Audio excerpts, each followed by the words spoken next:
Bismillahirrahmanirrahim. Alhamdulillah wassalatu wassalamu ala asyrafil mursalin sayyidina wa habibina Muhammad wa ala alihi wa sahbihi ajma'in, amma ba'du. Mga kapatid, mga sister sa Islam, dugtungan natin ang ating pagbasa sa kitab na ito na tinatawag na Al-Aqidah At-Tahawiyah.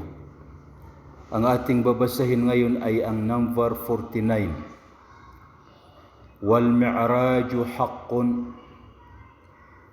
Kabila ito sa dapat natin paniwalaan, obligado sa atin na paniwalaan natin. Ito ay kabilang sa mga aqidah na dapat paniwalaan ng isang Muslim. Ang tinatawag na mi'raj, al-mi'raj ay totoo. Wal mi'raju haqqun. Ang pag-mi'raj ng propeta ay totoo. Walang alinlangan dito. Hindi ito pwedeng pagdudahan. Ang pag-mi'raj ng propeta sallallahu alaihi wasallam. Ano yung tinatawag na mi'raj? Ang tinatawag na mi'raj ay ang pag-akyat ng propeta sallallahu alaihi wasallam sa langit, na ang kaniyang kasama sa pag-akyat sa langit ay si Jibril alaihi salam, at nakausap niya ang kaniyang Panginoon Allah sa kaniyang pag-akyat sa langit, at nakita niya ang ibang mga nabi, mga rasul sa kaniyang pag-akyat sa langit, kagaya ni Adam alayhi salam at si Ibrahim alayhi salam at si Isa at Yahya alayhi salam, ganun din si Musa alayhi salam, na nakita ng ating propeta sallallahu alayhi wasallam sa langit. Ang kaniyang pag-aakyat sa langit ay dito inobliga ng Panginoon Allah sa kaniya at sa kaniyang mga umma ang limang dasal.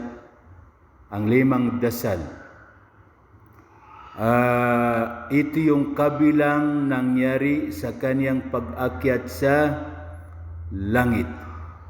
Ang kaniyang pag-akyat sa langit ay ito ay nangyari bago maghijra. Maglipat sa Madina ng 1 taon o kaya mahigit 1 taon. Ang buwan naman ay nagkakaiba dito ang pananaw ng mga ulama sa buwan ng kaniyang pag-akyat sa langit.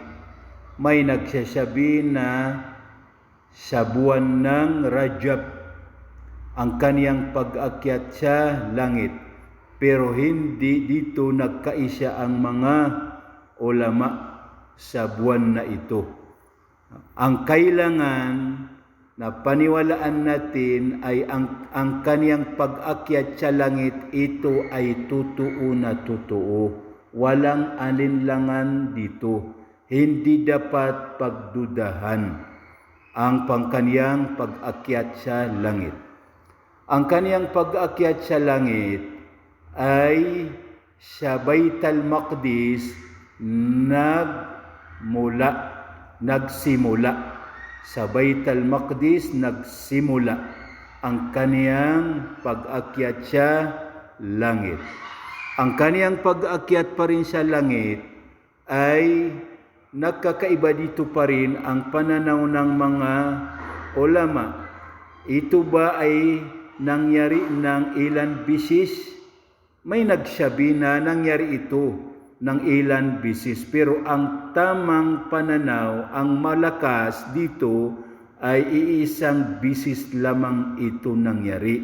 Ang kaniyang pag-akyat sa langit.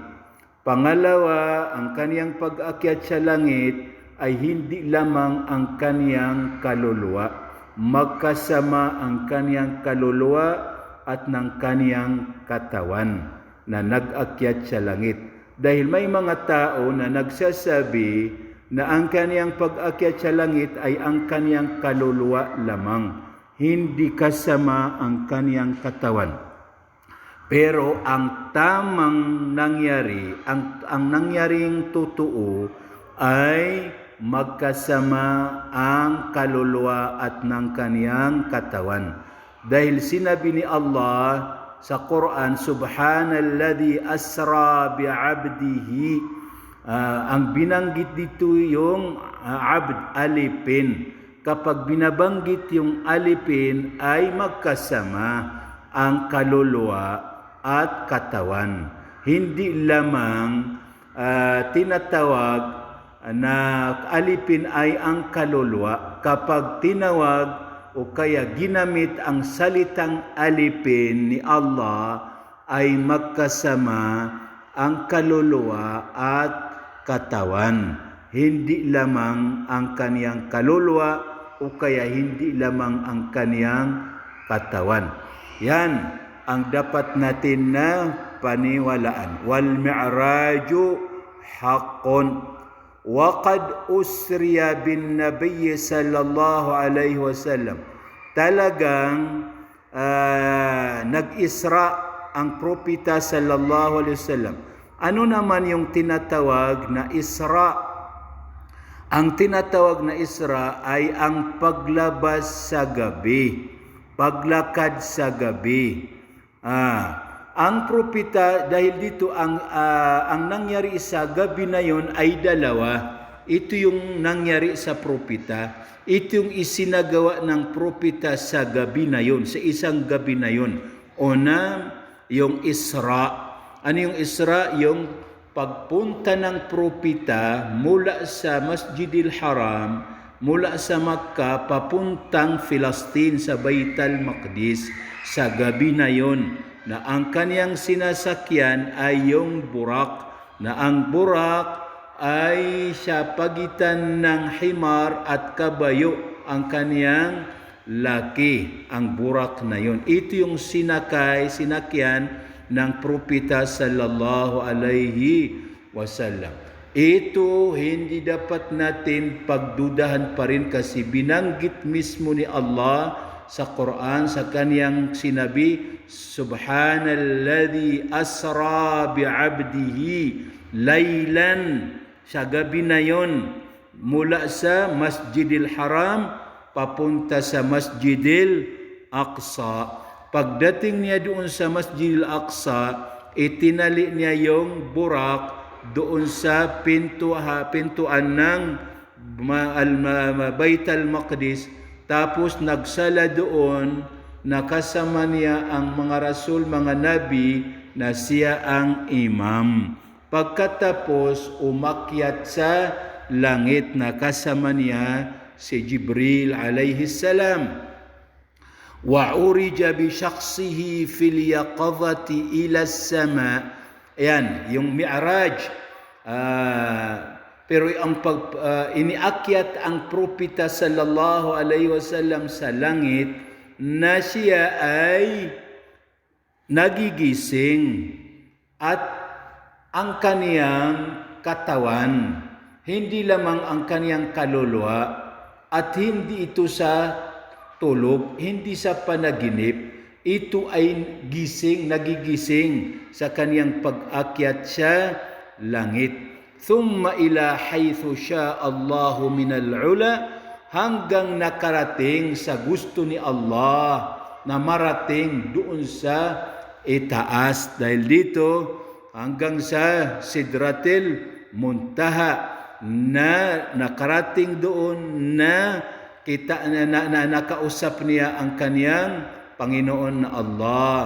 Aw akramahu Allahu bima sya wa auha ilayhi ma auha, at inasikaso ni Allah siya paraan ng na gusto ni Allah subhanahu wa ta'ala, at kinausap ni Allah subhanahu wa ta'ala ang ating propeta kabila sa wahi na natanggap ng propeta mula kay Allah o kaya mula sa kabilang sa mga bagay na sinabi ni Allah sa kanya ay ang pag-obligado sa kanya ng dasal, yung 5 waktu. Pero nabanggit na inobliga sa kanya ang 50, yung 50 dasal. Tapos pagbaba niya, nadaanan niya si Musa alayhi salam, sinabi ni Musa sa kanya, hindi kaya ng mga umma mo ang 50 sala na isagawa sa araw-araw. Bumalik ka sa Panginoon mo. Tapos hilingin mo sa kanya na ito ay ibaba niya hanggang umabot sa 5 lang ang natitira sa mga sala. Yan, ma kadabal fuadu ma ra'a fa sallallahu alayhi wa sallam fil akhirati wal ula. Pero ano ba ang nakita ba ni Allah, nakita ba ng ating propeta ang kaniyang Panginoon Allah? Ang tamang pananaw dito, akida dito ay hindi niya nakita. Kung nakita niya ang ating Panginoon, nakita niya sa pamamagitan ng kaniyang puso, hindi sa pamamagitan ng kaniyang mata. Dahil ito sinabi ni Allah, ma kadabal fuadu ma ra'a. Hindi naman nagsinungaling ang puso sa kaniyang nakita. Ito yung tamang tamang pananaw. Kasi nagkaiba dito yung mga ulama, may nagsabi na ang propeta ay nakita niya ang kaniyang Panginoon sa pamamagitan ng kaniyang mata. Pangalawang bahagi, may nagsabi na ang propeta ay nakita niya si Allah, ang kaniyang Panginoon, sa pamamagitan ng kaniyang puso. Pero ang tamang pananaw dito ay hindi niya nakita ang Panginoon sa oras na yon sa pamamagitan ng kaniyang mata, kundi nakita niya sa pamamagitan ng kaniyang puso. Yan ang makadabal fuadu ma ra'a.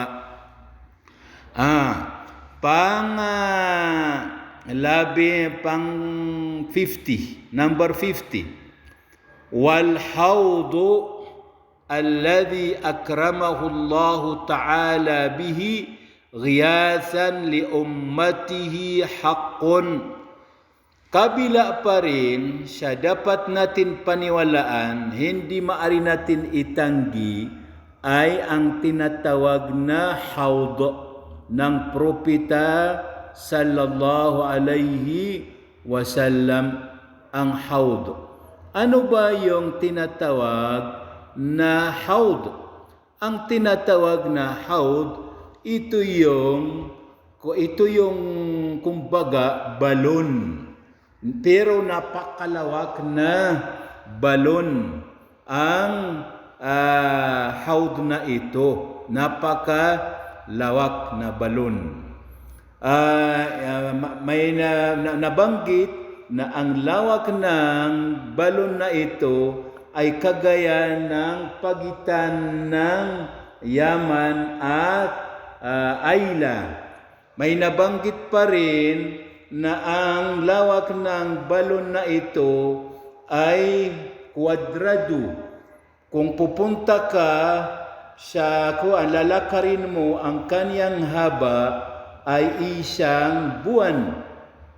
Ganon din kung lalakarin mo ang kaniyang lapad ay isang buwan ang ilalakar mo dito. Napakalawak.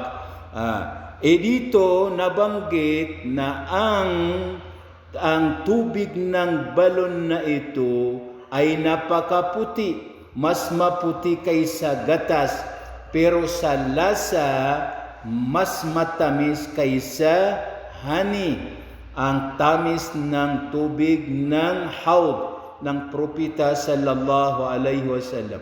Sino man ang makainom sa haud na ito ay hindi na mauuhaw. Hindi na mauuhaw. Kailanman ay hindi na makaramdam ng uhaw. Ang tanong, kasi hindi makaramdam ng uhaw ang isang tao, ibig sabihin sa kaniyang pagpasok sa paraiso, hindi na iinom kasi hindi na makakaramdam ng uhaw. Hindi ganon. Pagpasok ng tao sa paraiso na nakainom dito ay hindi na makakaramdam ng uhaw. Hindi na mauhaw, pero sa kaniyang pag-inom sa iba't ibang inumin doon sa paraiso, ito ay bilang pagpapakasaya, bilang pag-enjoy sa pag-inom sa iba't ibang inumin doon sa kabilang doon sa paraiso. Ganon din ang pagkain. Nabanggit na ang haud na ito, ang mauuna dito, ang propeta sallallahu alaihi wasallam. Pagdating ng kaniyang mga umma sa haud na yon, ay matatagpuan nila doon ang propeta sallallahu alaihi wasallam. At may nabanggit pa rin doon, na may mga tao na kabilang sa kaniyang mga umma na pagdating niya doon ay tatawagin sila ng propeta na uminom na sila, pero may mga malaika na haharangan nila ang mga taong yon. Sasabihin ng propeta, mga umma ko na yon, mga tauhan ko na yon, mga kasamahan ko na yon. Ang sasabihin ng mga malaika, o propeta, hindi mo alam na ang mga tao na ito ay binago nila ang sunna mo. Gumawa sila ng mga bid'ah. Dahil dito, kinakailangan sa isang Muslim na huwag lumabag sa sunna ng propeta. Iwasan ang pagsagawa o kaya paggawa ng bid'ah. Dahil ang mga tao na ito ay haharangan sila ng mga malaika upang hindi sila makainom sa haud ng propeta sallallahu alaihi wasallam. At ang mga kasangkapan naman doon sa haud na yun, kasi iinom ang mga tao doon, bawat isa ay iinom. Paano makakainom? Ano yung kasangkapan? Nabanggit na ang mga kasangkapan ng haud na yun ay napakarami, kagaya ng bilang ng mga bituon sa langit. Ang dami ng mga baso doon, ang dami ng mga ibrik doon sa haud na yon ang nabanggit. Dahil dito kinakailangan na huwag pagdudahan ang haud ng propeta sallallahu alaihi wasallam, dahil ito ay totoo na totoo. May mga hadith na binanggit ito. Napakaraming hadith ang nagbanggit sa haud ng propeta sallallahu alaihi wasallam. Hanggang dito lamang mga kapatid, para hindi humahaba yung oras natin. Dugtungan natin sa susunod. Assalamu alaikum warahmatullahi wabarakatuh.